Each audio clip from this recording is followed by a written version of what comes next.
You're watching Infinity Tech. Let's hide the likes you've made on Instagram Reels and posts. Go to your Instagram profile and tap the menu icon in the top right corner. Select Settings and Privacy. Now tap Likes from the menu options. Here you will see two settings: hide likes and views on posts you've liked, and hide likes and views on your posts. To hide your own like activity, turn on the toggle for hide likes and views on posts you've liked. This means others cannot go to a post you liked and see your profile in its likes list. Your likes will still be counted, but your name will be private. This setting applies to all posts and reels. Remember, the person who posted will still know you liked it, but their other followers will not. You can also turn off likes and views counts to hide numbers on your own feed. These settings help control your activity privacy. For more simple computer tutorials, subscribe to the channel.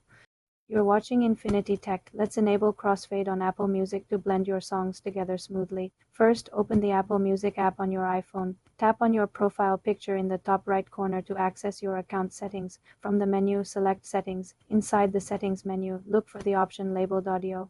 Tap on Audio to reveal more sound settings. Here you will find the crossfade toggle switch. Simply turn this switch on. Once enabled, you can adjust the crossfade duration by using the slider below the toggle. Move the slider left for a shorter fade, like 1 second, or right for a longer fade, up to 12 seconds. Play a song. To hear how the end of one track seamlessly transitions into the beginning of the next.